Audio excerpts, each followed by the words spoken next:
There may come a time in life where you want to distinguish between an unset and empty variable in a shell script. So check it out. I've got a couple little examples that we can go over here. And before we get into all the different solutions here, let's go over maybe the common case where you don't need this behavior, right? So this is a pretty common pattern, right? It's like try to read in the variable and use it if it exists, otherwise fall back to an empty value, and then we can go and do something with it. So check it out. If we go and run this one here with it completely unset, we get var equals nothing there. If we just set it as an empty string, then we also get that back as well. And then we can also set it with a value and get this here too. And I use this pattern all the time, right? Because you might be configuring something, you don't really care if it's unset or empty, you just want to make sure some value is there, because maybe later down in the script before you use it, you add some validation rule there to check if it's empty and then do something different. But yeah, maybe you have a case now where you do actually want it to be unset or empty and do different behaviors. And we have a couple of different ways that we can solve this one. You know, this is the naive way that doesn't really solve the problem, but it might be something you could think about doing as like a first pass to be like, hey, can't you just check if the variable is empty with -z?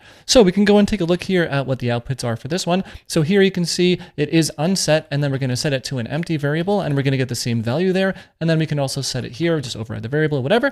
And then we can see we get the set and non-empty condition here. And the problem with this one is, yeah, we don't really know if it's unset or empty here because -z is not going to let us know. It just knows, hey, is the variable empty? But in this case, unset and empty are both the same thing. So this kind of doesn't solve the problem. But then we can take a look here at parameter expansion that will solve the problem for us. So let's go ahead and take a look at this one. So yeah, this uses POSIX compliant parameter expansion. You can take a look at the top of the file. We are using the shell script here. That's why I have pipe fail not set there, because that isn't available with POSIX compliant shell. But in any case here, the magic is this condition here, or specifically, you know, this comparison here. And the way this works here, notice the plus symbol there, is if the variable is not set, then this is actually going to evaluate to an empty string. Otherwise, it's going to expand to whatever value you have after the x. Now, it's pretty idiomatic bash to write an x here, but it could really be anything, right? So we can make this work with yes as well, or x or something like that. But in any case here, once that check is complete, then we can just move on to our else conditions here. And notice we're not using plus x here. We're just doing a regular empty check on the variable. But in this case here, you know, using the logic we just went over here, you know, if this variable is unset, then we know we're going to have an empty variable here, in which case then this is going to be like, oh, okay, is variable empty? Yeah, it is. Then we know it's empty. Otherwise, it's set. So we can go and take a look here at some of the calls here to this one. So let's go with 2. And then in case here, it's unset, right? And then we're going to go, whoop, don't want to do that. Then we are going to set it here. And then we can see, oh, cool. Now we know it is set, but it's empty. And then also here, we can go and just do the same thing. And now we actually get set and non-empty, which is quite nice. So this is a really nice little way to be able to distinguish between the two. And it's POSIX compliant there if you want.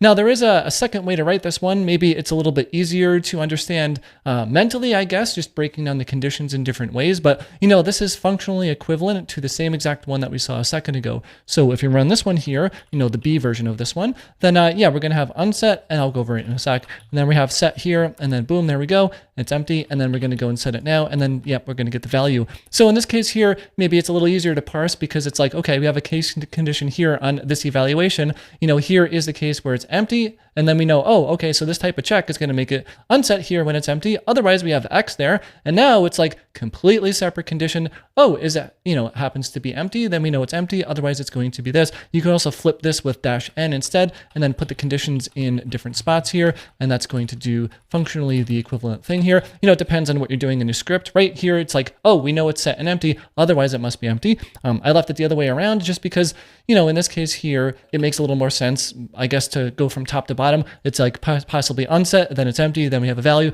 But again, maybe you don't care about the else condition, in which case you can flip this and use -n at your discretion here. Now, there is actually another way to do this one if you're using a more modern version of bash. And, you know, if you're on Mac OS, you will need to brew install bash to get bash 4.2 or above. But here, instead of doing that, you know, plus X check that we did before, we can actually check here with bash. Notice we're using double square brackets here because, yeah, this is bash specific. But here we're just saying, hey, by the way, is this variable set with the bang here? Not set, basically. And then, yeah, we know it's unset.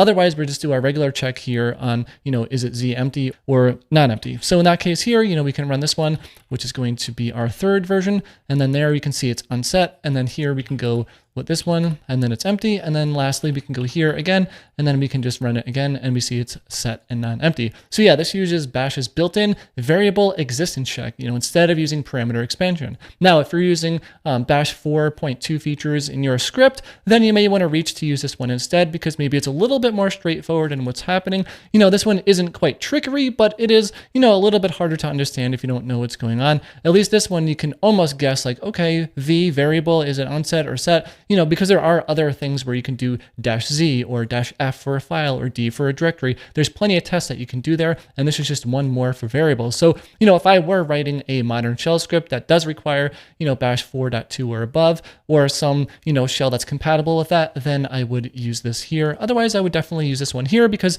hey, POSIX compliant, works really well. And like, once you understand how it works, then, it's pretty okay to parse mentally. But yeah, let us know in the comments below. When was the last time you had to use this pattern? What use case was it for? And if you have any questions, let me know in the comments below. I'll do my best to answer all of them. Thanks a lot for watching, and I'll see you in the next one.